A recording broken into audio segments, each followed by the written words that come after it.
It was one of the biggest creatures ever to roam the Earth.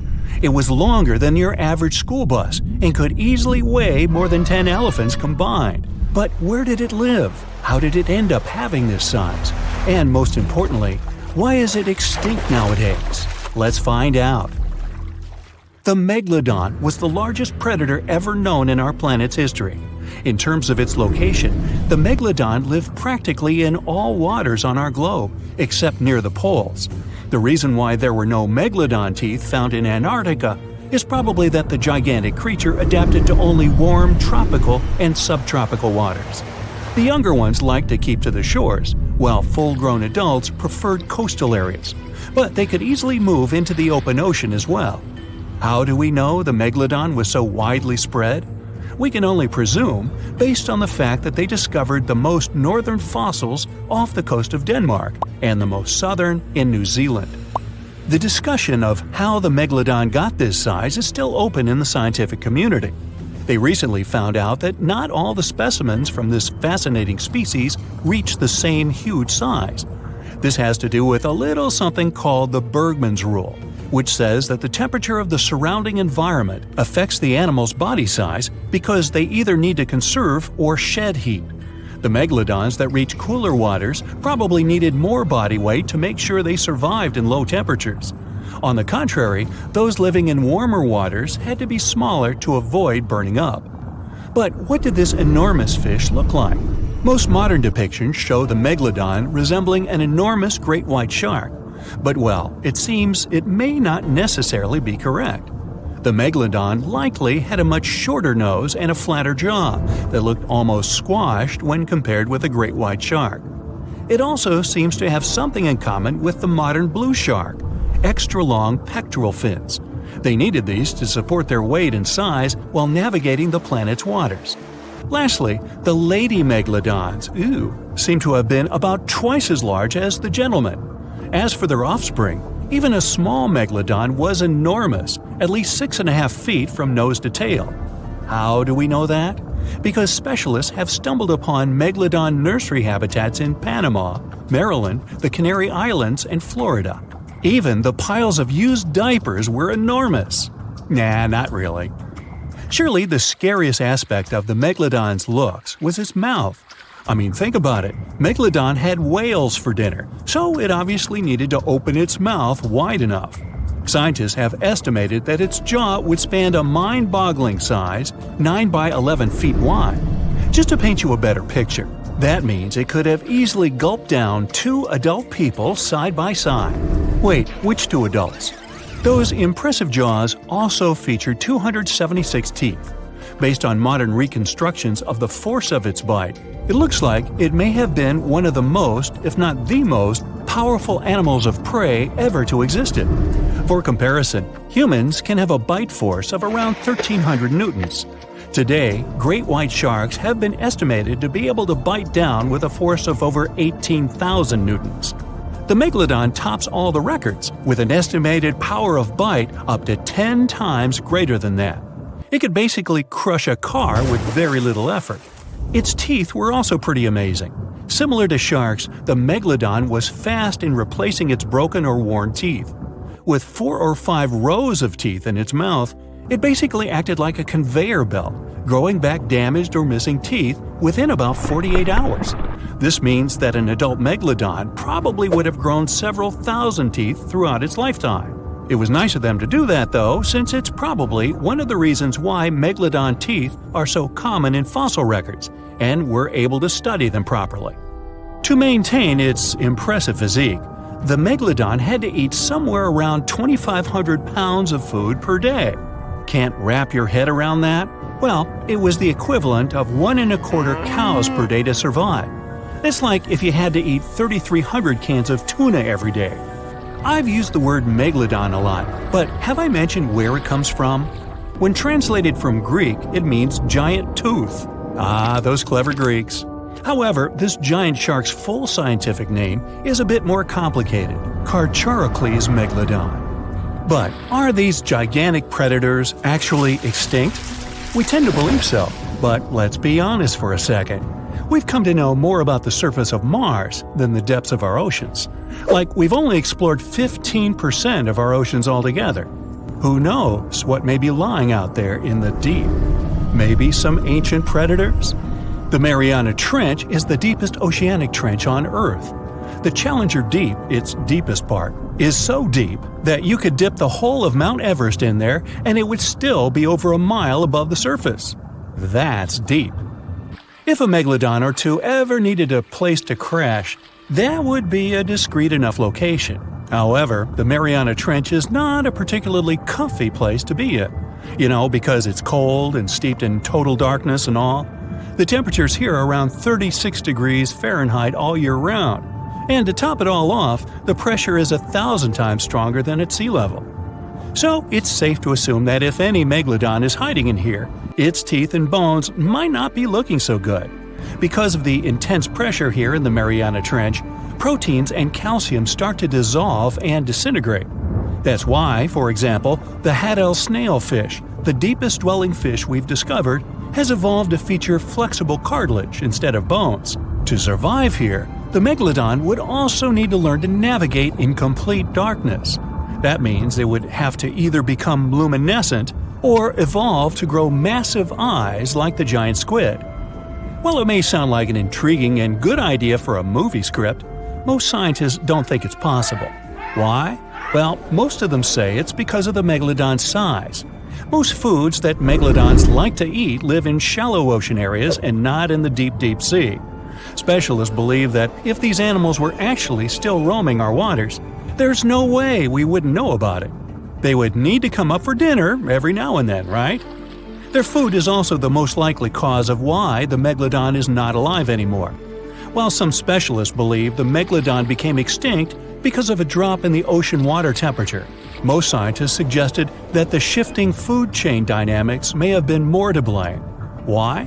Because at some point, there was less and less of its primary food source, baleen whales, and at the same time, the numbers of its natural competitors, like smaller predatory sharks like the great white shark and whales, increased. The megalodon did live on this planet a lot more than we did, and way back when we didn't even exist yet. They were here for nearly 70 times longer than we, modern humans, have, inhabiting the oceans for around 20 million years. Homo sapiens appeared around 300,000 years ago. The megalodon managed to survive for so long mostly because of its unbeatable size. I mean, they can make a meal out of almost everything in the sea at the time. We may think about both of them as prehistoric creatures, but the megalodons and the dinosaurs never coexisted on Earth. The dinosaurs probably died out about 66 million years ago. Megalodons seem to have appeared a bit later. That's because the oldest megalodon fossils we have yet discovered are from the Miocene epoch, which began 23 million years ago. So long, Meg. The giant shark that terrorized the oceans some 20 million years ago. For 13 million years, this 60-ton beast dominated the warm waters of our planet. Though, some believe that the Meg still lives in the most remote and deepest parts of the ocean. It's a hot summer day. It seems only logical to go for a swim in the sea. You're floating on your back, completely relaxed. Your eyes are closed. Your breath is even. Water's pleasantly cool around your body. A light breeze touches your face. You feel calm enough to doze off. Suddenly, something bumps into your leg. Yanked out of your half-slumber, you begin to flail until you're face to face with the invisible danger. Luckily, all you spot is a couple of easily recognizable fins and cute smiley snouts. Phew, just dolphins. Guess you're lucky to meet them in the wild. These amazing creatures are so close, you can touch them. You've heard people say dolphins' skin feels rubbery, but to your mind, it's more like the inner part of a hard-boiled egg. One of the animals is so close to you that its salty smell fills your nostrils. You know, though, that dolphins don't have sweat glands. It means they don't sweat and are pretty much odorless. The smell you sense comes from the water they swim in. The largest and most ferocious predator to ever haunt the oceans, the megalodon shark dominated the seas for centuries before coming extinct millions of years ago. However, scientists managed to discover very few remnants of the giant shark. Everything we know about the great beast we've learned thanks to fossils of its giant teeth, which are just about the size of the average human hand. A megalodon skeleton has never been discovered. Shark skeletons are made mostly of cartilage, meaning that they decompose quickly. Luckily, sharks continuously shed and regrow teeth throughout their lives. One shark can go through 40,000 teeth in a single lifetime.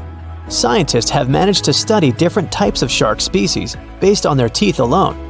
The megalodon shark had around 276 teeth. When they fell out, those teeth landed in the seabed where they stayed for millions of years, fossilizing. Scientists found those teeth, and they're the only real record we have of the megalodon's existence. Megalodon teeth have been discovered all over the world. It means that unlike other marine animals of its time, the megalodon was intercontinental.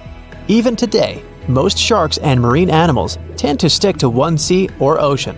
The megalodon shark swam freely around the world, moving between tropical and subtropical waters. Megalodon teeth have been found in every continent apart from the freezing cold waters of Antarctica.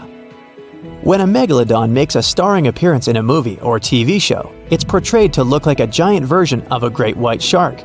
Scientists previously believed that the megalodon and the great white shark both descended from one common ancestor. Still, it's not true. In fact, it's more likely that the megalodon was the arch-enemy of the great white shark's ancestor, the broad-toothed mako shark. That means Megalodon wouldn't have looked so similar to the great white after all. In reality, the megalodon would have a shorter nose than the great white, along with longer pectoral fins to give the giant shark a stockier and more threatening build.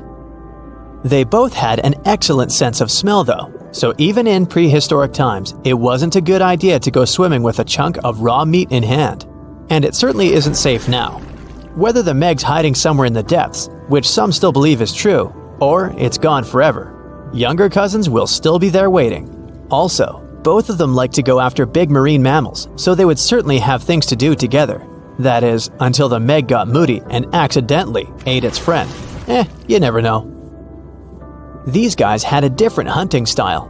Great whites prefer to dive straight towards their prey and find its softest spot, like exposed legs or underbelly. Sometimes, an entire tooth would be found embedded in a bone of some bigger animal, such as a whale.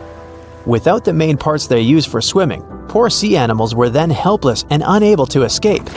Yet whales were just a smaller part of Megalodon's diet. Seals, sea cows, squids, dolphins, other sharks. The good old Meg probably wouldn't say no to some random school of smaller fish swimming into its mouth either. Nothing better than a good snack after a big tasty dinner. Even those giant turtles weren't safe with their thick shells. The Meg probably took them as a dare challenge on a daily basis. Scientists have used computer simulations to try and work out the hunting style of the ancient shark. Using this technology, scientists have discovered that the Megalodon's attack style was very different from that of modern-day sharks. Modern sharks dive straight for their prey's most vulnerable spot, for example, the soft underbelly of a seal. The Megalodon's teeth were uniquely suited to biting through tougher areas of cartilage. So, evidence suggests that a Megalodon would first chew the tougher fins of their prey, rendering them unable to swim away before launching into their final attack. Some people believe that the Megalodon is still alive today, lurking at the depths of the ocean's waters. But it's unlikely to be true. Megalodons are a warm water species, which means they would be unable to survive in the cold waters of the deep ocean. Most of the Megalodon's potential prey live in shallower waters, meaning there would be very little for the Megalodon to eat at deep sea level. Simply put, if there was an animal as big as the Megalodon still living today, we would have spotted it by now. It is unlikely that you'll run into a Meg though. The sharks, like us, preferred warm coastal waters. Deep ocean living would be too cold for the beasts, and food would be scarce. Their entire bodies would also have to evolve to avoid being squished by the enormous water pressure down there. It's unlikely they're still around, but not impossible. Some good news if you do run into one is that the shark is pretty unlikely to eat you. You are way too small a meal for the Megalodon, even if you have a couple of friends with you. This guy eats whales that are over 50 feet long. If you're having a beach party though, it's a different story. In a beach full of swimmers, The shark very well might creep up, scooping several humans into its giant mouth without even chewing. The fearsome name Megalodon comes from two Greek words, megas, meaning big, and odont, meaning tooth. Combined, they mean big tooth, and it certainly lives up to its name. Just one of its chompers is the same size as a human head. It had 276 humongous teeth in total, across 5 terrifying rows. In all of history, only a couple of saber-toothed cats and the T-Rex had consistently bigger teeth. Now that's a showdown I'd like to watch. The Megalodon vanished millions of years ago, leaving only huge teeth to be found by modern archaeologists. They literally disappeared with very few traces left. Scientists believe that over time, deep sea levels dropped and the ocean's temperature went down rapidly. Over a third of all marine life was wiped out as the oceans cooled and the number of animals at the bottom of the food chain plummeted. This had a catastrophic effect on the hungry predators at the top. Sorry guys. It became way too cold for these sun-loving sharks too, which made it difficult for them to reproduce since they gave birth in warm waters. The Megalodon is usually described as a sort of great white shark, but this is just a common myth. In fact, the ancestors of today's great white existed at the same time as the Meg, but they weren't best buddies and were even in competition with each other. The great white shark was a better hunter using its smaller size and agility to snap up the Meg's prey quickly. They were also known to eat Meg pups, who were only half their size. This didn't exactly help the whole extinction thing. While a great white was no match for an adult Meg in a head-to-head fight, they sure weren't scared of stealing their food. This only left the bigger fish and whales for the Meg, but its food supplies began to run out as whales swam to the cooler new seas. The whales adapted to prefer the colder temperatures, leaving our friend the Meg behind. The Megalodons either starved or were frozen into extinction by the Ice Age. Rather than a great white, the Megalodon is more like a modern bull shark. It had a short snout, a flat lower jaw, and huge pectoral fins to support its massive weight and size. As scary as they are, these sharks were actually caring family guys. Several Megalodon nursery areas have been discovered in Florida, Maryland, and Panama. They gave birth to their young in shallow water environments. We know this from discovering loads of tiny Megalodon teeth found in these areas. I wonder if they had nannies too. For years, we've thought the Megalodon was just a big shark, which is scary enough. After all, it could have eaten a creature the size of a whale in just 5 bites. Estimates indicate that the largest shark that ever lived had been around 59 feet long, which is a reasonable size and explains a lot. But the scientific community was wrong. Very wrong. Now, scientists have proven that megalodons could grow up to 80 feet long, which is the same as a 6-story building. The creature would have certainly been dozens of times bigger than you if you had seen it underwater. These giants ruled the ancient oceans between about 20 million and 3 million years ago. And even though it was a long time ago, they've left a lasting impression, becoming the protagonists of many movies. And scientists continue to search for answers about their life. Thanks to this, we still occasionally find their fossils. But the thing is, no one has ever found a complete skeleton. All we have are scattered vertebrae, a few scales, and, of course, those massive, razor-sharp teeth. The most complete piece we know of is a 36-foot section of a megalodon's spine. It was once part of the trunk of the animal's body. So, to assess just how big the megalodon was, experts compared its fossils to more than 150 species of sharks, both those that are alive and those that have gone extinct, to get the most realistic result possible.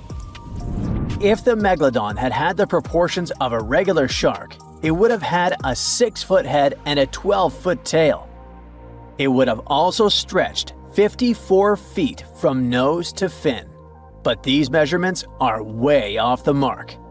The largest megalodon vertebra ever found is 9 inches in diameter, which makes it 3 inches larger than the largest vertebra of a typical shark. And if we follow these proportions, That megalodon was a whopping 80 feet long. To better understand how giant this is, just think of two school buses lined up end to end. For a long time, it was very common to think that the megalodon was just a giant great white shark. And it makes sense, right? I mean, both would have had large, terrifying, serrated teeth. But that was another completely wrong idea.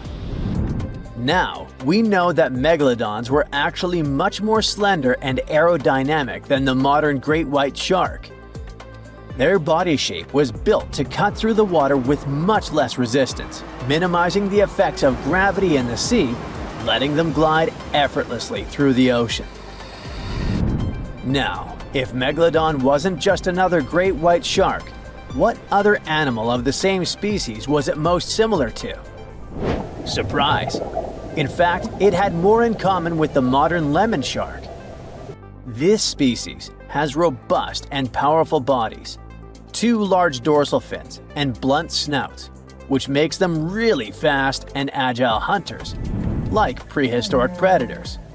In other words, while thinking about the megalodon, you can imagine a giant, turbocharged lemon shark. This is the most modern comparison of the megalodon with another animal, unless scientists find a complete skeleton of the ancient shark. But it's not common to find complete shark skeletons. They're rare because they're actually made not of bone but of soft, coated cartilage, like the stuff in human noses and ears. Their teeth are the boniest part of their bodies, and it's the reason why we've found so many of them. Yet, a complete skeleton is like scattered puzzle pieces to us. There's no solid bone to hold these pieces together, so the whole thing is very vulnerable to falling apart. Still, it's actually possible for an entire shark skeleton to survive. In these cases, very specific natural phenomena have to come into play. The skeleton needs to get buried super fast in mud or sediment, free of any kind of scavengers and away from ocean currents. Otherwise, it simply disintegrates before it can fossilize. Interestingly, although the sea is the home of these animals, it is possible to find their skeletons on land too. Millions of years ago, a big portion of today's dry land was submerged, teeming with marine life. Then, in certain places, sedimentary minerals and specific biological conditions of the seabed allowed the fossilization of sharks in marine rocks. Today, those are desert rocks that ensure the preservation of shark fossils. But in any case, searching for a shark tooth in a desert is like looking for a needle in a haystack. But finding an entire fossilized skeleton embedded in a rock is like hitting the jackpot. Another unexpected discovery is that these prehistoric sharks were not born small and cute like regular baby sharks. A newborn megalodon could reach almost 13 feet in length. That's more than twice the height of the average human. Imagine a shark the size of a boat from the moment it's born. Now, although we don't have all the information about the giant of the seas, it's a fact that it's one of the most famous animals in pop culture worldwide. Not only has it inspired several movies, but some people also insist that the megalodon is still alive. Scientists say it's not. The megalodon didn't survive the test of time, and it would be impossible for such a giant creature to dwell in the seas without us noticing it. First, it was a super predator. It hunted whales, dolphins, and other large marine animals. If the Meg was still around, its presence would completely change the balance in the oceans. It would have huge impacts on marine ecosystems, regulating populations and influencing the size and behavior of the ancient shark's prey. A good example is whales. They wouldn't have grown so big if the Meg still hunted in the oceans. This only happened because there was no super predator in the way. If the giant shark was still in our oceans, species like the blue whale would be tiny, as they would need to develop and adapt to be able to escape constant attacks. The lives of the workers of the sea would also be completely different. Fishers would have to avoid certain areas, ships would change routes, and even maritime tourism would be risky. Going for a swim and coming across a shark over 65 feet long? Not worth the risk. Plus, if the megalodon was still out there, we would have some proof. Commercial fishing catches millions of sharks every year, and a monster of this size would not go unnoticed. Not to mention that with all of today's technology such as drones, satellites, and submarines at our disposal, someone would have already recorded an encounter with this living legend. By the way, most sharks, like most fish, are cold-blooded. But the reality for Megalodon was different. This giant was able to keep its body warmer than the surrounding ocean. This gave it an advantage over other sea creatures, allowing it to remain fast and active even in colder waters. It was a survival advantage that other animals of its kind did not acquire during their evolution. One of the most famous theories is that the Meg lives in the Mariana Trench, but scientists are sure that it doesn't make any sense. This region is poor in food and has many tiny creatures, which would not be nearly enough to sustain a large predator. In addition, there's a lot of research studying countless sharks that live in the ocean depths, and none of them come close to the size of the Megalodon. So, does the Megalodon still exist? Definitely not, but that doesn't mean it isn't any less mysterious and fascinating. It was the largest fish our Earth had ever seen, and its bite was strong enough to crush a car. The largest of its teeth found was the length of a remote control. It consumed about 2,500 pounds of food a day. That's like 3,300 cans of tuna for you. The earliest Megalodon fossils are from about 20 million years ago, but you won't see its skeleton, and that's because the mighty Meg had no bones. A skeleton made from bones gives most animals their body shape and strength. Sharks, though, come from the same subclass as rays, skates, and sawfish and have cartilage instead of bones. Cartilage is a tissue that is softer and more flexible than bones, but it's still tough enough to shape the body and protect the internal organs. Some areas are more flexible, since cartilage is weaker, and some, like the shark's head, are much tougher thanks to calcified cartilage. Their snouts, though, are made of really soft and flexible cartilage to work like a bumper in case of a collision with some dangers. Who knows if they'd be able to do all this with a heavy skeleton?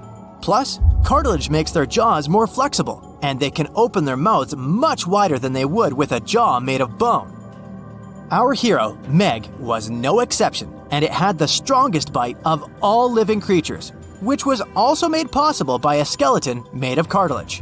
Sharks take full advantage of their cartilage. It helps them swim and turn fast while hunting.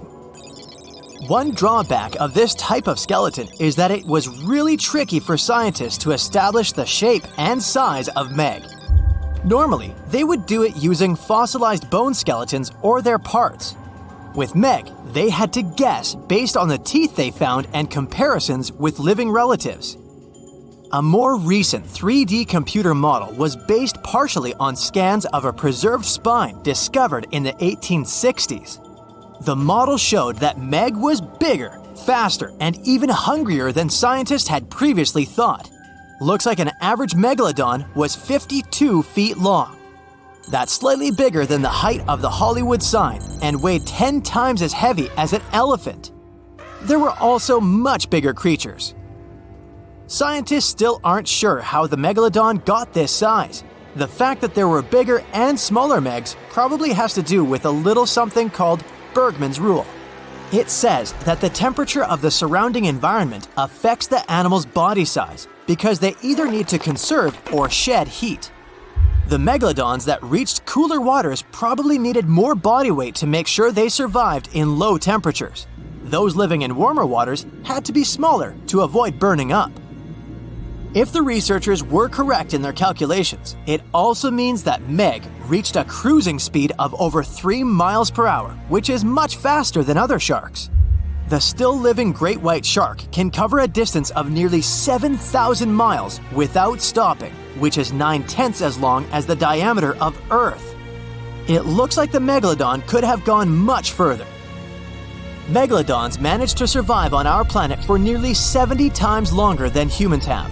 They were roaming the oceans for around 20 million years, and you could see them pretty much anywhere except near the poles.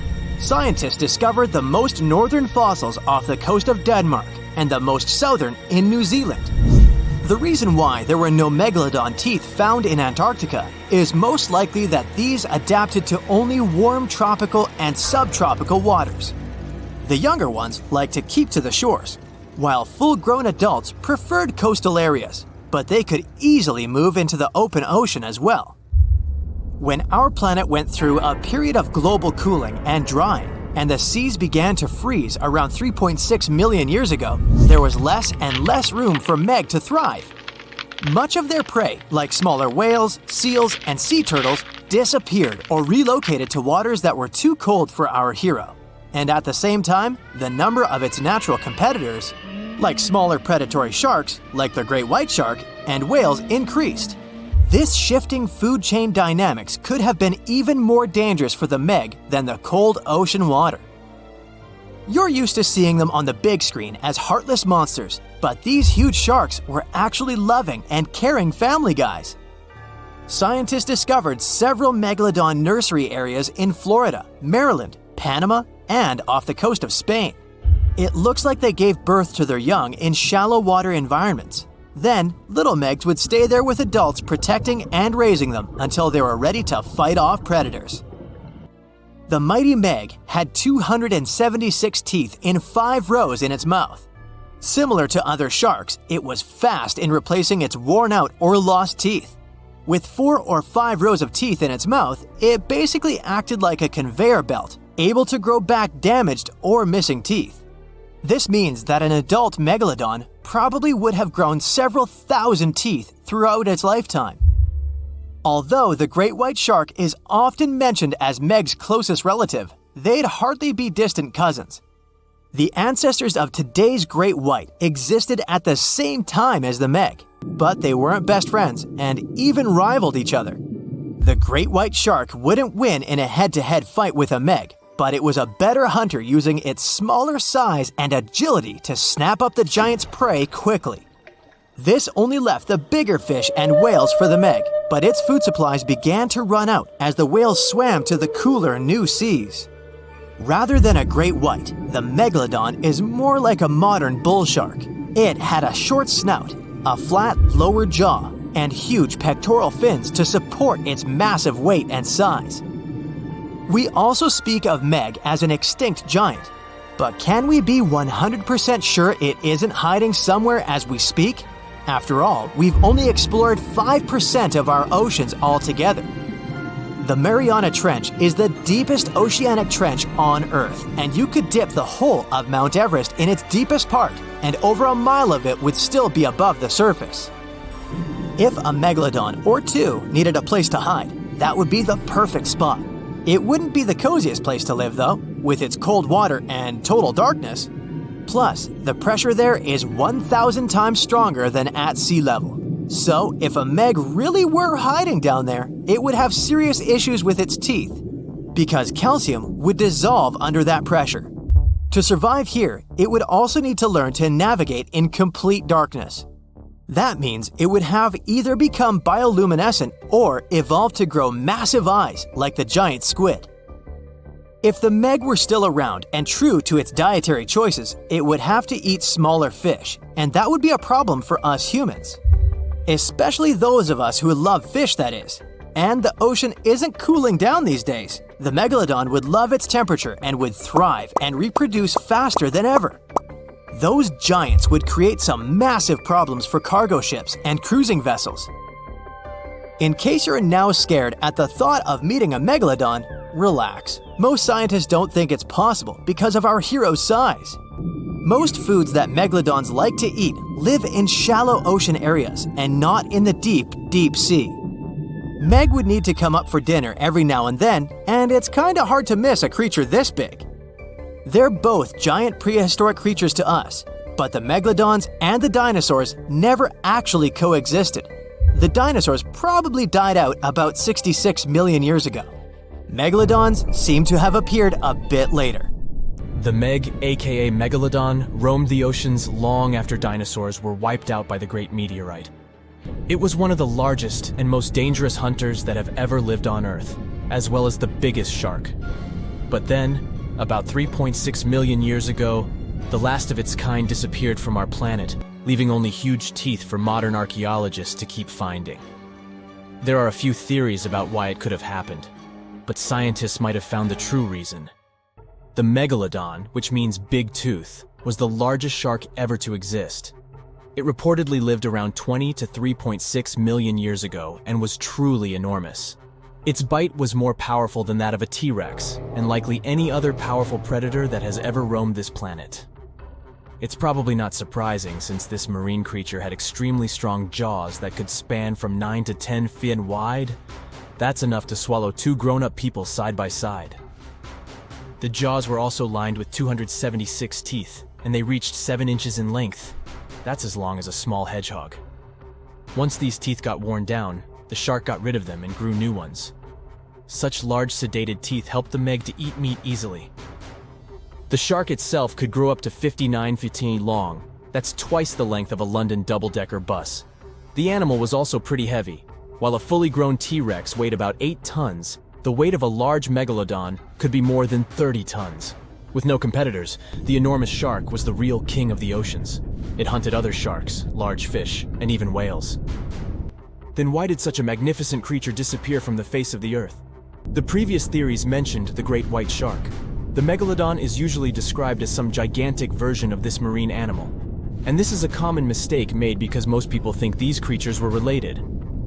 But in reality, the Meg looked more like a modern bull shark. Its snout was snout, its lower jaw was rather flat, and long and massive pectoral fins supported the animal's weight. But what's more important, the ancestors of today's great whites existed at the same time as the megalodon. Now, with great size comes great clumsiness. And although the Meg was huge and powerful, it was also not as nimble as smaller and quicker great white sharks. Great whites could have rivaled the megalodon for food, and were often more successful hunters thanks to their agility. They couldn't fight the Meg openly, but were fast enough to steal its food. So according to this theory, the only food left for the megalodon were whales and equally big marine animals. Grown-up Megs could easily catch such beasts, but their offspring were much smaller and more vulnerable than their parents. Could smaller sharks have used this to their advantage? Maybe while megasharks were still little, they became a meal for great whites, as well as bull and tiger sharks. Even at those times, a great white shark could reach the length of 20 feet, while a megalodon kid was definitely smaller. But even if there had been no open confrontation between young megalodons and smaller grown-up sharks, Meg kids wouldn't have been able to find food for themselves to grow to adulthood. The reason is the same. The population of other sharks was growing, and they were rivaling each other and the Meg for convenient food. The more great whites and other sharks appeared in the oceans, the less food remained for young monster sharks. Eventually, they probably starved. But it's just one of the theories that try to explain why the Meg went extinct, and here's another one.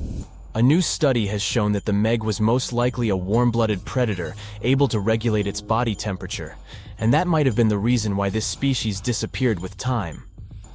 Scientists analyzed isotopes of the tooth enamel of the megalodon and concluded that the animal could easily maintain a body temperature that was around 13 degrees F warmer than the temperature of the surrounding water. Such a temperature difference is much greater than what other sharks living at the same time as the Meg had, and it's large enough for the ancient predator to be classified as warm-blooded. These days, most fish are cold-blooded. Their body temperature is the same as the surrounding water, but some sharks, like mackerel sharks, keep the temperature of all parts of their bodies a bit warmer than the surrounding water. But it doesn't make them completely warm-blooded because they simply store heat generated by their muscles. And in mammals, body temperature is regulated by a special region of the brain called the hypothalamus. Anyway, the Meg's warmer body allowed the animal to move faster, deal with cold water better, and spread out all over the world. But eventually, it might have led to a disaster. The megalodon lived during the Pliocene epoch, pronunciation, It began approximately 5.3 million years ago and finished 2.5 million years ago. During that period, global cooling occurred. It also caused the changes in sea level, which the megalodon probably didn't survive. The main problem for the predator was to maintain an energy level allowing its body temperature to remain elevated. But to do it, the animal had to eat a lot, and I mean it. But it was a challenging task in a time of changing marine ecosystems and while competing with newcomers, such as the great white shark. If this theory is true, then the amount of energy the Meg had to use to remain warm could have contributed to its extinction. This new information is very important to us. It shows that many marine predators in modern oceans might be experiencing the effects of ongoing climate change too. By the way, have you heard that there have been several cases when people were sure they had seen the Meg? Or at least some similar extremely large monsters. And these sightings happened relatively recently. For example, in July 1916, the New Jersey coast of the US was terrified by a series of shark attacks. They happened during an oppressive heat wave when hundreds of beachgoers tried to find shelter from the heat near the water.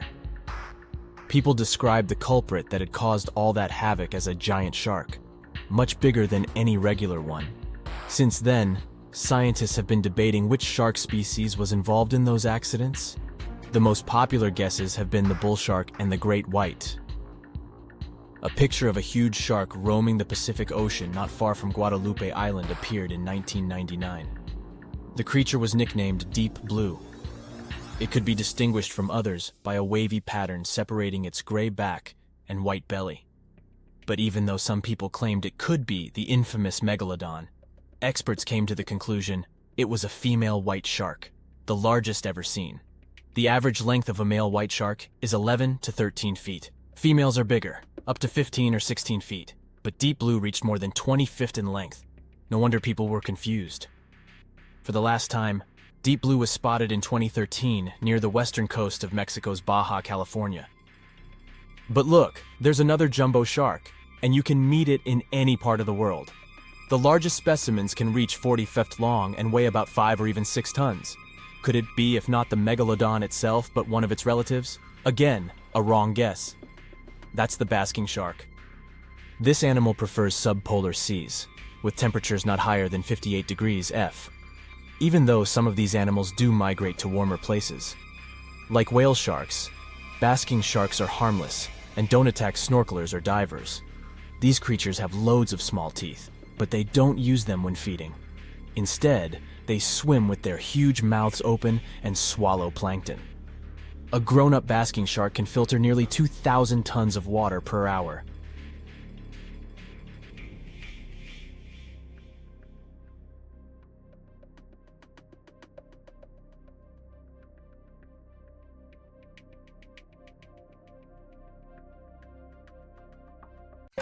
South Caribbean Sea, July 21st, 2047. Well, it's finally happened. The research institution you work for got word of a massive shark spotted off the coast of Panama. Local scientists confirmed the impossible. It's a megalodon, and you've been sent with one mission: to study this thing up close and within. Hey, it's also your birthday, but the cake will have to wait. They've already got the specimen ready. With enough tranquilizer to take down 10 elephants, the Meg is immobile. But you're on a strict time limit. The sedation will wear off in a half an hour. All right, it's go time. The head researcher slaps you on the back. Good luck down there. And remember, don't get anywhere near that turbine. Oh, right. They set that up in front of the shark to keep water flowing through its gills. Without the continuous flow, the Meg wouldn't be able to breathe. Got it. And you jump overboard. You set the timer in your watch for 25 minutes, just to be safe. The shark isn't too far under the surface. 60 feet long, weighing probably 50 tons. It's the size of a train car. She's a big girl, all right. Males wouldn't get much bigger than 40 feet. You swim closer to her, remove one of your gloves, reach out and touch her. Her skin is like sandpaper, covered in tiny teeth-like scales. They curve toward her tail fin and reduce drag as she swims. How is it going down there? Keep it quick. It's all good, Dr. Perez. I'll be done before you know it. You pull out your tablet and open the X-ray app. You hold it in front of you and run it along her body. The screen shows all the detail in her strong muscles. The red tissue needs oxygen and helps her cruise over long distances. Then there's white muscle tissue. It isn't oxygenated and is only used for sudden bursts of speed. You switch the setting to skeletal view. All the cartilage, the same flexible stuff your ears and nose are made of. It keeps the shark lightweight so she can zip through the water without expending too much precious energy. And zip she does, about 16 feet per second, twice as fast as the great white. The weight of her own body would crush her internal organs on land, since sharks have no rib cage. Let's see how old you are. You zoom in on her backbone. It's calcified, just like her jaw, making them both stronger. You do a crosscut of one of the discs in your app. The vertebrae have bands. Just like rings in trees, they tell the shark's age and growth history. You count them. 15. She's about halfway through her life. Her skull is made of a denser cartilage to protect the shark's Y-shaped brain. The snout is spongy and flexible, easily taking blows without breaking.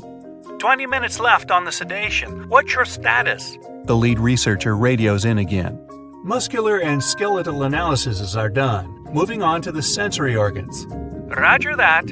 You swim up to one of her black, beady eyes. A chill goes down your spine. It's as if she's looking right at you, a helpless piece of meat, her next meal. Hey girl, if only you had eyelids to let me know you're definitely knocked out. Behind her eye, you see a tiny hole. Hey, found your ear. Sharks obviously don't have outer ears, but their hearing is still impeccable. This megafish could hear you thrashing in the water from 10 football fields away. It's the low frequencies of irregular splashes that catch her attention. They mean one thing: wounded prey. From there, you follow her lateral line, a line of pores extending down the sides of her body. It's a special system in sharks that detects the slightest movements in the water, how far away the source is, which direction is coming from. Basically, a shark's entire body is like one giant ear. Just gonna examine your nostrils, my dear. Strictly for sniffing out prey, they don't lead to the throat and respiratory system like in humans, meaning sharks can't sneeze. The smallest hint of an odor runs into the nasal passage. Past folds of skin covered in sensory cells, they send the info to the olfactory bulb, which leads to the brain. In great whites, the nose can pick up a single drop of blood in an Olympic-sized pool. You look at your watch. 10 minutes left. You examine her gills. Water flows through them, and the gills extract oxygen from it. This is also where the body gets rid of CO2, essentially carrying out the function of lungs. But the oxygen to carbon dioxide exchange happens at the cellular level, and the blood is what transports it. You switch to circulatory view. There it is, the S-shaped heart. It's small compared to her body size and has only 2 chambers. The heart sends blood to the gills, where it picks up oxygen and moves on to the body tissues. The muscles, constantly moving and propelling the shark through the water, warm up the blood. This can only happen because the veins and arteries moving to and away from the heart are located so close to each other. Blood that's warmer than her environment and not dependent on it, unlike other fish, allows the Meg to hunt in cooler waters as well, even if she prefers warm areas. That means nothing can hide from her. Everything about her body is designed to sniff out and gobble up any prey. We're getting some fluctuations in the vitals. Come on, wrap it up. Almost done. One thing left, the thing you've been avoiding, her mouth and digestive tract. You swim up to her jaws, careful to keep your distance from the current flowing into her face. Her jaws have been propped open for better examination, and they're enormous. 10 feet across, 9 feet high, you could stand in her mouth with a friend on your shoulders. They can open up to 100 degrees, enough to fit the biggest prey out there. Large fish, whales, even other sharks. She needs 2,500 pounds of food a day, more than the average person eats in a whole year. The jaws can come down with 30,000 pounds of force, like being crushed by a car. The great white can only boast a jaw force of 4,000 pounds. Humans, a piddly 160. Ooh, and those teeth, 250 of them in 5 rows. They're razor sharp and can cut right into whalebone. The teeth are slanted back towards the throat, so nothing can escape their grip. The biggest ones are the size of your hand. Fascinated, even hypnotized, you swim a little closer, just a couple more inches, when, whoosh, the The turbine's current carries you straight into her mouth. The force of the water is pushing you against the back of her throat. Your X-ray scanner shows a mouth chock full of sensory cells. Lucky for our species, sharks don't really like the taste of human, but they only realize that after an initial taste test. That's why sharks bite people, not to eat them, just to sample what's on the menu. You pull out an apple-sized metal sphere and push it into her throat. The probe makes its way through the esophagus. A shark's food chute isn't a skinny tube like ours. It's wide and barely indistinguishable from the stomach. The stomach is U-shaped and full of extremely strong acids and enzymes. Those turn whatever the shark has swallowed whole — these animals don't chew their food — into a mushy liquid. From there, the soup moves into the intestines. They're relatively short for an animal this size, but evolution came up with a clever trick to increase the surface area. The inside of the intestine is shaped in a spiral. This is so she can absorb the nutrients from her meals. Meanwhile, on board, her vitals are coming to life. Perez tries to radio you, but a jumbled message barely gets through your earpiece. Hear me? Arcing up. What? Hello? Do you read me? You look at the timer, 5 minutes. You should be able to swim out against the current, hopefully. As the probe makes its way through her digestive tract, from within her mouth, you grab one more X-ray of her body cavity. You see the liver. It's massive, takes up 90% of the space in there, and accounts for 25% of her weight. It's full of oils and helps with buoyancy in the water. But then, you see something moving within her. It's a pup. Shark babies are ready to hunt on their own as soon as they're born. This meg pup must be 7 feet long. But this means she's not the only one. Just then, the turbine shuts off. Your timer starts beeping. Hey, I still technically have 5 minutes. Wrong. The shark starts to move. You swim out of her mouth as fast as you can and with all your might head back to the boat. She's still a little groggy, but Miss Meggie can swim. She beelines toward you just as you break the surface. The team grabs your hand, pulls you on board, and the boat speeds away. At that moment, the Meg comes leaping out of the water. She follows you for a while, but loses interest soon enough. Whew, that was too close. Happy birthday to me. Hey, time for some cake. The water is bubbling under the fishing boat as if something is coming up out of the water. It gets closer and closer. The water seems to boil. Suddenly, you see giant jaws and glistening teeth. Seconds later, a huge shark jumps out of the water and crushes the boat in one bite. It was the Megalodon, the largest fish that ever existed on Earth. Now, we pictured the Megalodon as this, an enlarged version of the white shark for a long time. But scientists continue to argue about its appearance. So far, they agree that the image of this giant shark was wrong. Here's the data that scientists are sure of. Size, about 50 feet long. That's as big as a school bus and comparable to the length of a subway car. 8.5 times the height of an average person. Let's compare it to the modern white shark. The Megalodon is 3 times bigger, but that's just a rough estimate. We don't have a fully preserved skeleton of the Megalodon. That's because it didn't have any bones, but cartilage. Not much of that left in the 3.6 million years since the Megalodons went extinct. All that survived were teeth and a few vertebrae. By comparison, dinosaurs went extinct about 66 million years ago. But their solid bones are perfectly preserved, and we have many different examples of their skeletons. Scientists have calculated the size of a megalodon based on its teeth and jaw. Now, this is one tooth. It's about 7 inches long, bigger than the palm of your hand, and 3 times the size of a modern white shark's teeth.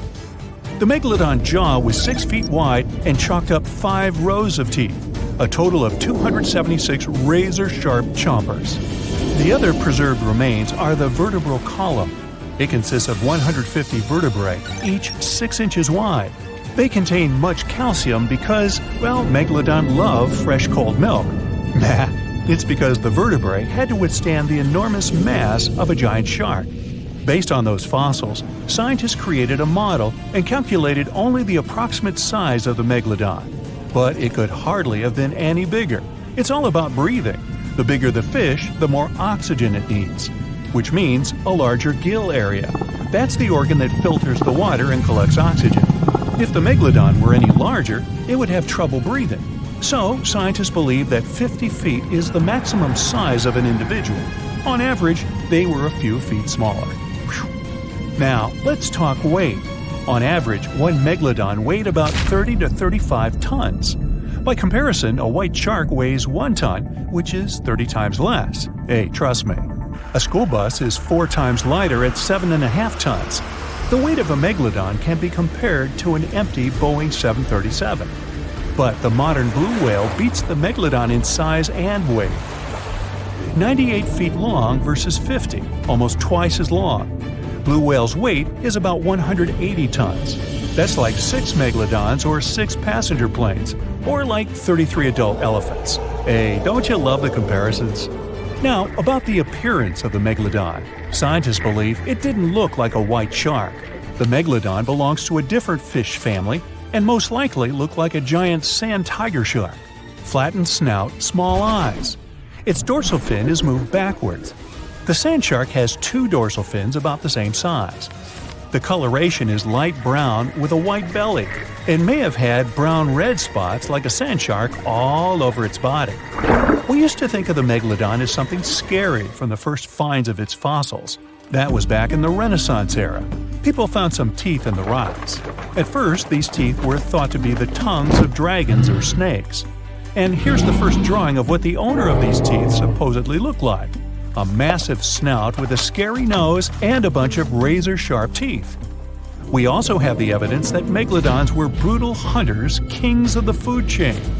The first combat tool in their arsenal was the battering ram. The megalodon was a slow swimmer, though. It could only accelerate up to 11 miles per hour. In comparison, the modern white shark can reach 35 miles per hour in a dash for its meal. The fastest human swimmer could only go 6 miles per hour. Well, good luck with that. But the megalodon had incredible mass. Though slow, its battering ram had tremendous power. The megalodon would take its prey by surprise. It had only one chance to hit it. If it missed, it would take too long for a second round. The maneuverability of the megalodon was comparable to a large truck.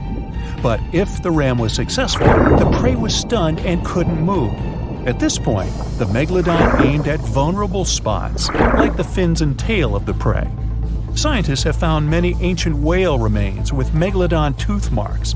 It turned out that the giant shark knew where its prey's vital organs were located and could strike at them. When the prey was immobilized, the megalodon bared its teeth. An adult person could easily fit into its open jaw at full height. And according to various estimates, the bite force of the megalodon was almost 11 tons. Now imagine the weight of 3 SUVs concentrated at the tip of a sharp tooth. That's 9 times the power of the largest white shark bite, and 6 times the power of the modern record holder for biting, the saltwater crocodile. Here, look at a map of where the remains of the megalodon were found. South and North America, Europe, Asia, Australia. It was the master of all seas and was comfortable anywhere on our planet. We've even found some remains of the giant shark in freshwater sediments. Perhaps it wasn't afraid to enter rivers to hunt. Now, other scientists say that maybe the megalodon wasn't even a predator, all because of its size. It couldn't swim fast. It couldn't even make short dashes like the white shark.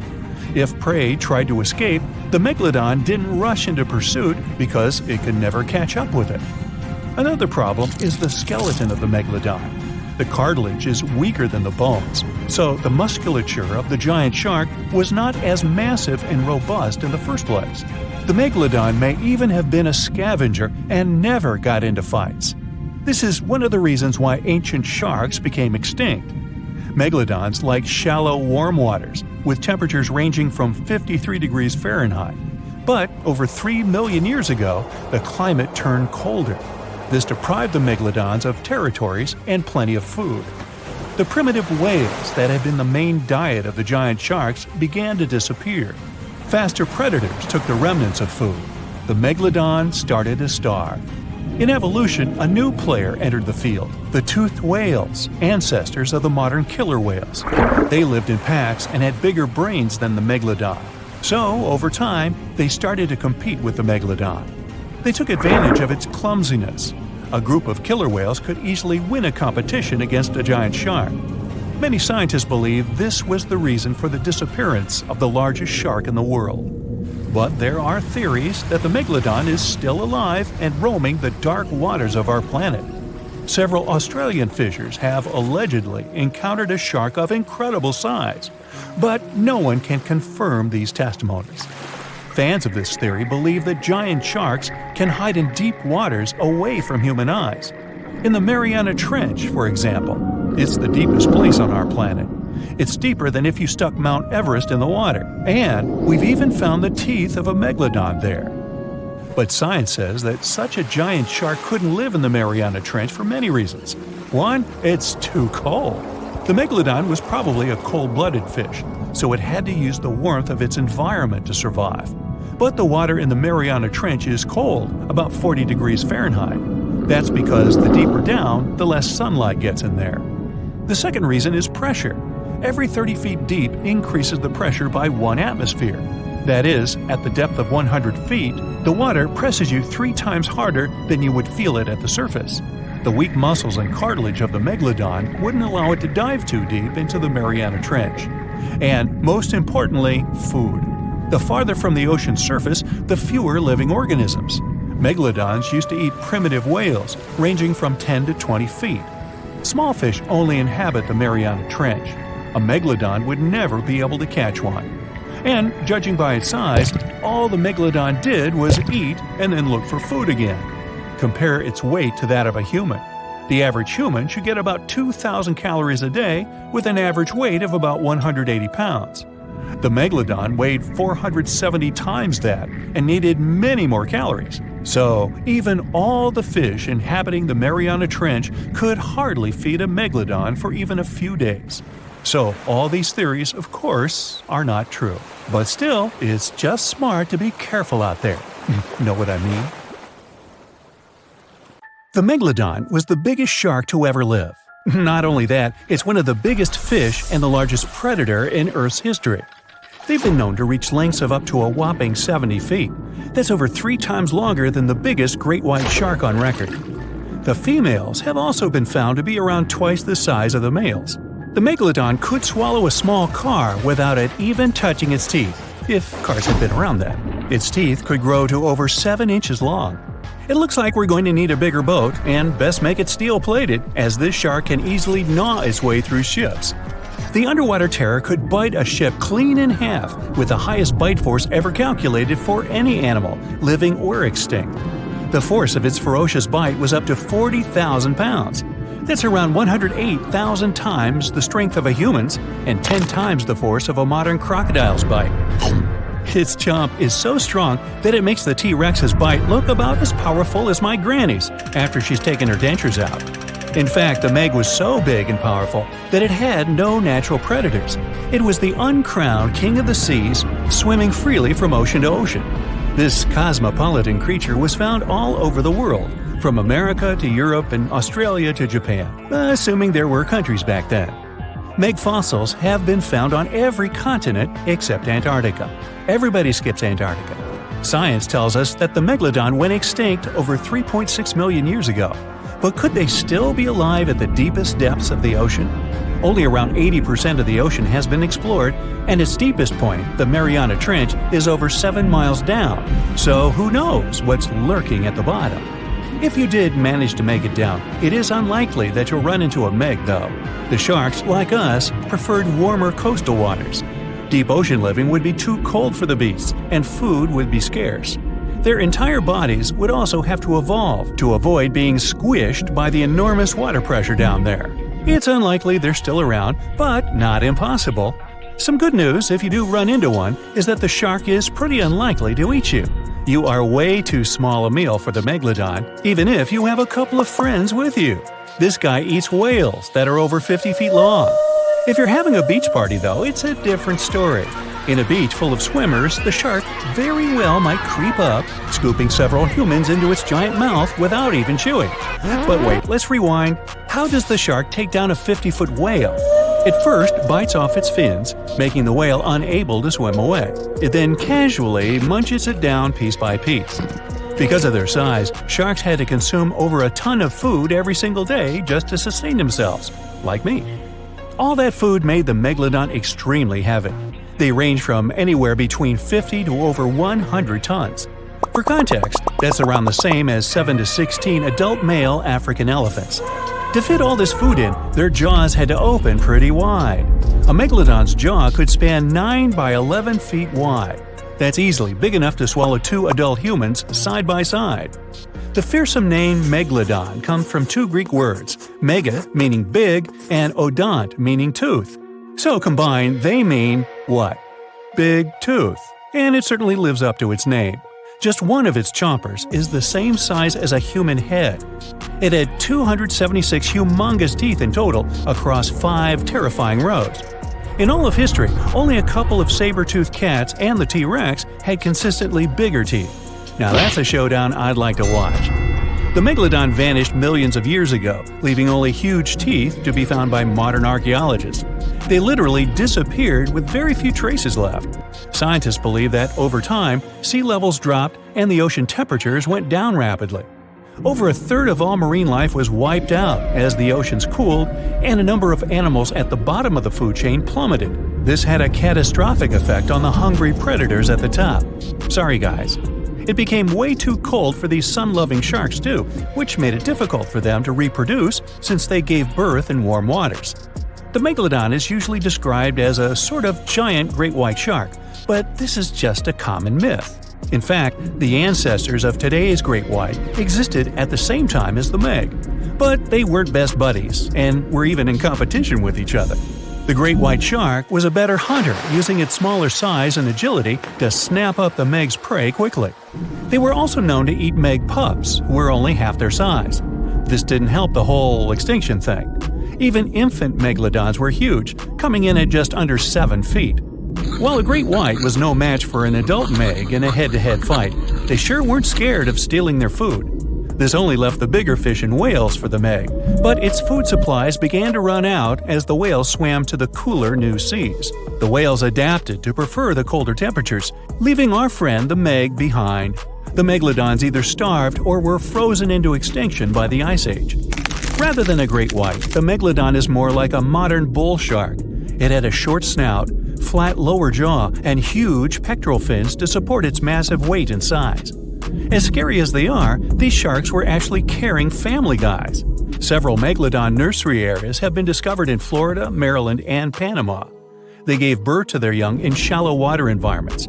We know this from discovering loads of tiny megalodon teeth found in these areas.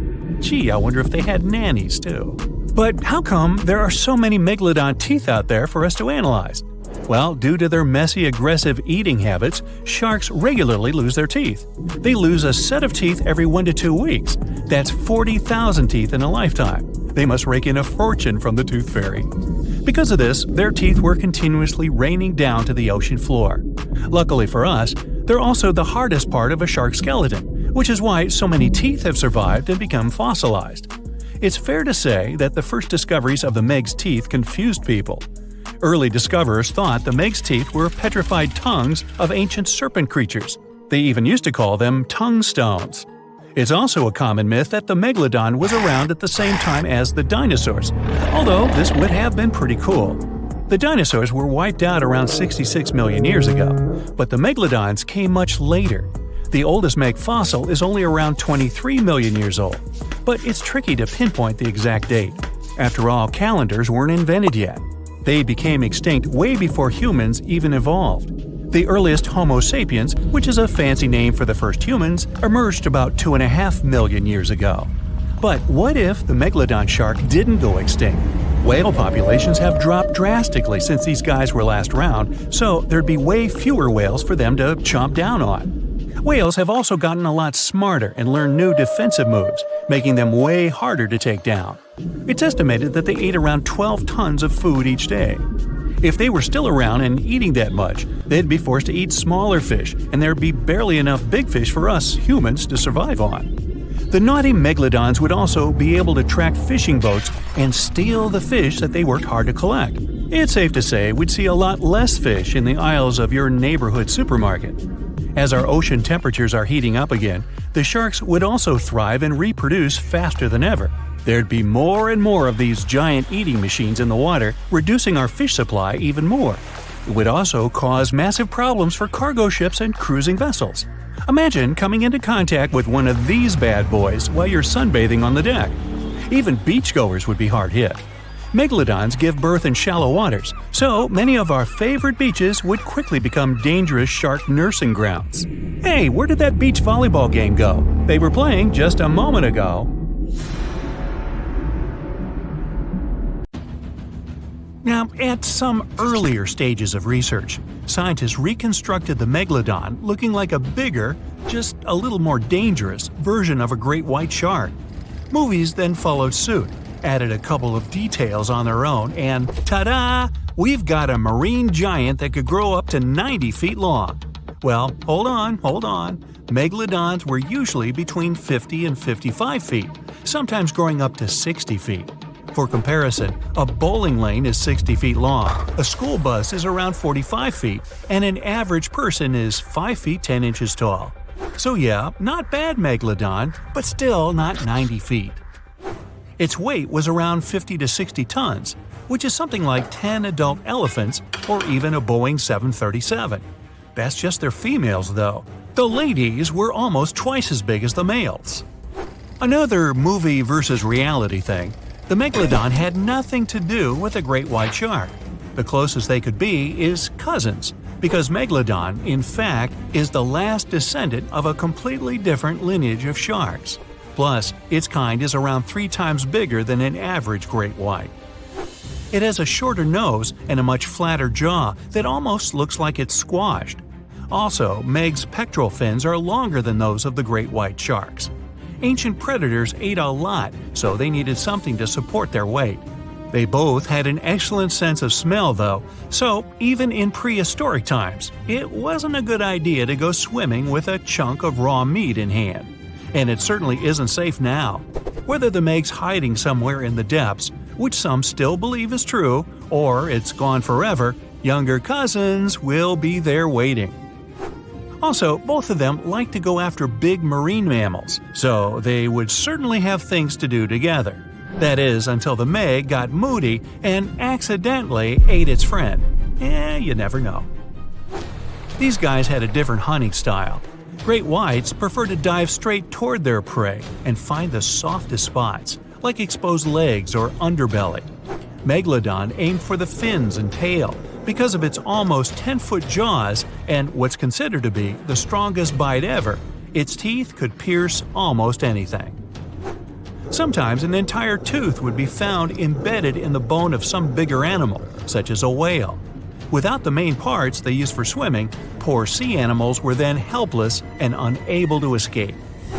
Yet whales were just a smaller part of the megalodon's diet.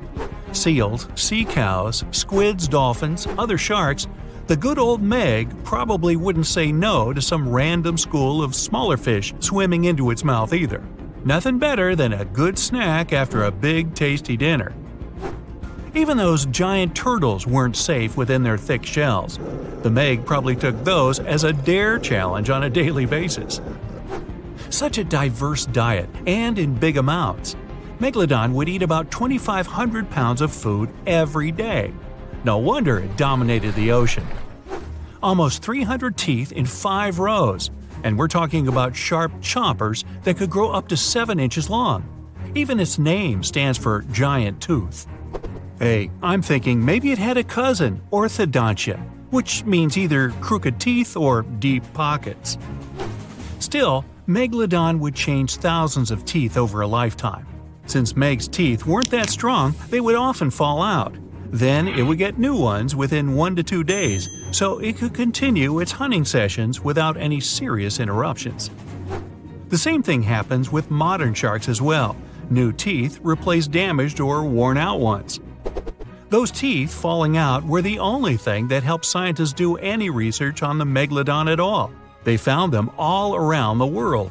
Yep, megalodons were quite some travelers. They lived in all oceans, and their fossils were found on all continents except Antarctica. What, too cold? Since their skeletons were not made of bone but of cartilage, teeth are the only evidence they've ever even existed. They gave scientists an insight into a lot of things, including size.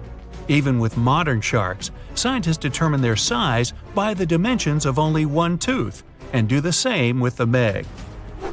Megalodon had the strongest bite of all living creatures on Earth.